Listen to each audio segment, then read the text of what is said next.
ಯೇಸು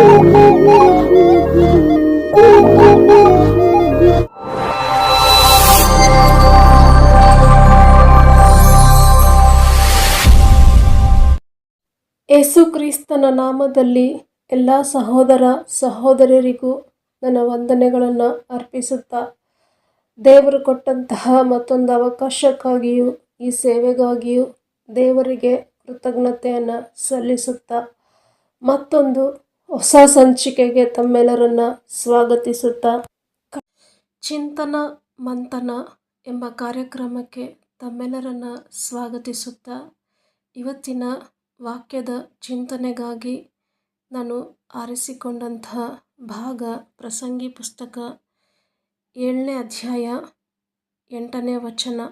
ಆದಿಗಿಂತ ಅಂತ್ಯವು ಲೇಸು. ಅಂದರೆ ಆರಂಭಕ್ಕಿಂತ ಅಂತ್ಯವು ಲೇಸು ಎಂದರ್ಥ. ಈಗ ಧ್ಯಾನಿಸಿದ ಈ ವಾಕ್ಯವನ್ನು ಇನ್ನು ಕ್ಲುಪ್ತವಾಗಿ ವಿವರಿಸುವುದಾದರೆ, ಯಾವುದೇ ರೀತಿಯ ಒಂದು ಕಾರ್ಯದ ಪ್ರಾರಂಭವು 3 ರೀತಿಯ ಪ್ರಕ್ರಿಯೆಗಳನ್ನು ಒಳಗೊಂಡಿರುತ್ತದೆ. ಅದನ್ನು ನಾವೀಗ ಗಮನಿಸೋಣ. ಅಥವಾ ಯಾವುದೇ ಒಂದು ಕಾರ್ಯದ ಪ್ರಾರಂಭ 3 ಹಂತಗಳನ್ನು ಒಳಗೊಂಡಿರುತ್ತದೆ. ಅದೇ ಮೊದಲನೇ ಹಂತ ಆರಂಭ. ಯಾವುದೇ ಒಂದು ಕಾರ್ಯವನ್ನು ಪ್ರಾರಂಭಿಸುವಂತಹ ಹಂತವೇ ಮೊದಲನೇ ಹಂತ, ಆರಂಭದ ಹಂತ. ಎರಡನೆಯ ಹಂತ ಅಥವಾ ಎರಡನೆಯ ಪ್ರಕ್ರಿಯೆ ಏನಂತಂದರೆ, ಪ್ರಾರಂಭಿಸಿದ ಕಾರ್ಯವನ್ನು ನಿಭಾಯಿಸುವುದು. ಅಂದರೆ ನಾವು ಪ್ರಾರಂಭಿಸಿದ ಕೆಲಸವನ್ನು ಕಾರ್ಯರೂಪದಲ್ಲಿ ತರುವುದು ಅಥವಾ ಅದರ ಪರವಾಗಿ ಕಾರ್ಯನಿರ್ವಹಿಸುವುದೇ ಎರಡನೇ ಹಂತ. ಪ್ರಾರಂಭಿಸಿದ ಕಾರ್ಯವನ್ನು ಸತತವಾಗಿ ನಿರ್ವಹಿಸಿ ಮುಗಿಸುವುದೇ ಮೂರನೇ ಹಂತ, ಅಂತ್ಯ. ಈ ಆಧುನಿಕ ಯುಗದಲ್ಲಿ ಅನೇಕ ಜನರು ಯಾವುದೇ ಒಂದು ಕಾರ್ಯವನ್ನು ತುಂಬ ಉತ್ಸುಕತೆಯಿಂದ, ಲವಲವಿಕೆಯಿಂದ ಪ್ರಾರಂಭಿಸ್ತಾರೆ.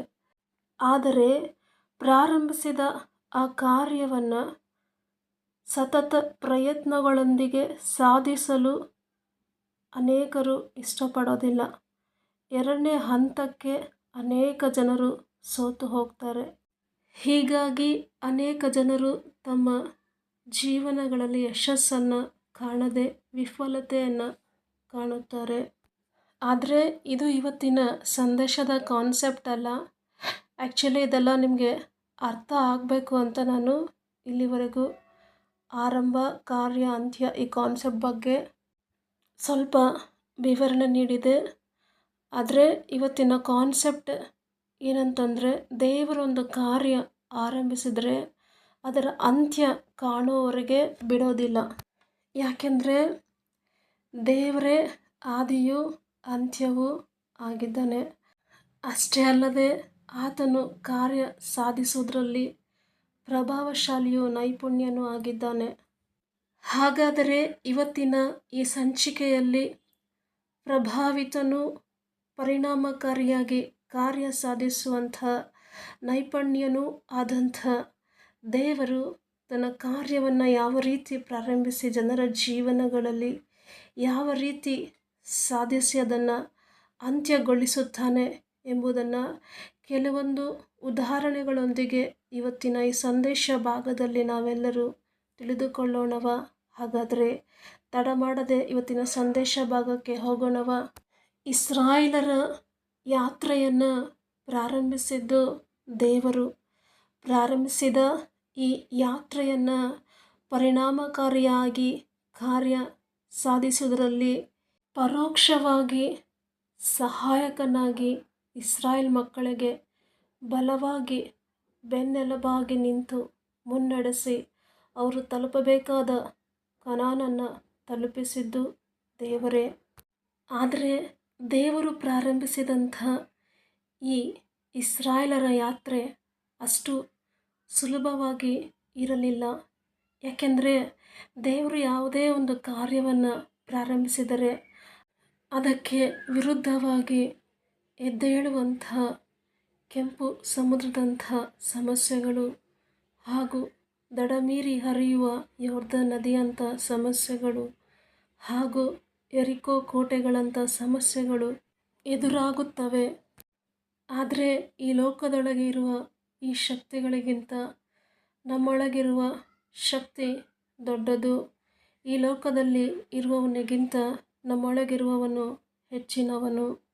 ಇನ್ನೂ ಕ್ಲುಪ್ತವಾಗಿ ವಿವರಿಸುವುದಾದರೆ, ದೇವರು ಆರಂಭಿಸಿದ ಈ ಕಾನಾನು ಯಾತ್ರೆಯಲ್ಲಿ ಅಡ್ಡ ಬಂದಂಥ ಕೆಂಪು ಸಮುದ್ರ, ಯೊರ್ದಾನ್ ನದಿ, ಯೆರಿಕೋ ಕೋಟೆ ಎಲ್ಲವನ್ನ ದೇವರು ದಾಟಿಸಿ ಕಾನಾನು ತಲುಪುವವರೆಗೂ ದೇವರ ಆಲೋಚನೆ ಯೋಜನೆ ಬದಲಾಗಲಿಲ್ಲ. ಆದರೆ ಇದರ ಮಧ್ಯದಲ್ಲಿ ನಾಯಕರು ಬದಲಾದರು, ಸಮಸ್ಯೆಗಳು ಒಂದಾದ ನಂತರ ಒಂದು ಬದಲಾದವು. ಆದರೆ ದೇವರ ಆಲೋಚನೆ ಯೋಜನೆ ಬದಲಾಗಲಿಲ್ಲ. ಕೊನೆಗೂ ದೇವರು ಪರಿಣಾಮಕಾರಿಯಾಗಿ ಕಾರ್ಯ ಸಾಧಿಸಿ ಇಸ್ರಾಯೇಲ್ ಮಕ್ಕಳನ್ನು ಕೊನೆಗೂ ಕಾನಾನನ್ನು ತಲುಪಿಸಿದರು. ದೇವರು ಆರಂಭಿಸಿದಂಥ ಈ ಕಾನಾನ್ ಯಾತ್ರೆಯನ್ನು ಅಂತಿಮವಾಗಿ ದೇವರು ಯಶಸ್ವಿಯಾಗಿ ಅದನ್ನು ಅಂತ್ಯಗೊಳಿಸಿದರು. ಅಂದರೆ ಇಸ್ರಾಯೇಲರು ಸೇರಬೇಕಾದಂಥ ಸ್ಥಳಕ್ಕೆ ದೇವರು ಸೇರಿಸಿದರು. ಕಾನಾನ್ ಯಾತ್ರೆ ಯಶಸ್ವಿಯಾಗಲು ಇಸ್ರಾಯೇಲರು ಪರಿಪಾಲಿಸಿದ 3 ಅಂಶಗಳು ಯಾವುವೆಂದರೆ, ಮೊದಲನೇದಾಗಿ ಇಸ್ರಾಯೇಲರು ದೇವರೊಂದಿಗೆ ತಮ್ಮ ಯಾತ್ರೆಯನ್ನು ಪ್ರಾರಂಭಿಸಿದರು. ಎರಡನೇದಾಗಿ ಇಸ್ರಾಯೇಲರು ದೇವರೊಂದಿಗೆ ನಡೆದರು. ಮೂರನೇ ಅಂಶ, ದೇವರ ಚಿತ್ತದಂತೆ ದೇವರಿಗೆ ವಿಧೇಯರಾಗಿ ದೇವರೊಂದಿಗೆ ನಡೆದು ದೇವರೊಂದಿಗೇ ತಮ್ಮ ಯಾತ್ರೆಯನ್ನು ಮುಗಿಸಿದರು. ಈ ಸಂದೇಶವನ್ನು ಆಲಿಸುತ್ತಿರುವಂಥ ಸಹೋದರ ಸಹೋದರಿ, ನಮ್ಮ ಆತ್ಮಿಕ ಯಾತ್ರೆಯಲ್ಲೂ ನಮ್ಮ ಜೊತೆ ಇರುವ ಜನ ಬದಲಾಗಬಹುದು. ಸಮಸ್ಯೆಗಳು ಒಂದಾದ ನಂತರ ಒಂದು ಬದಲಾಗಿ ಬರಬಹುದು.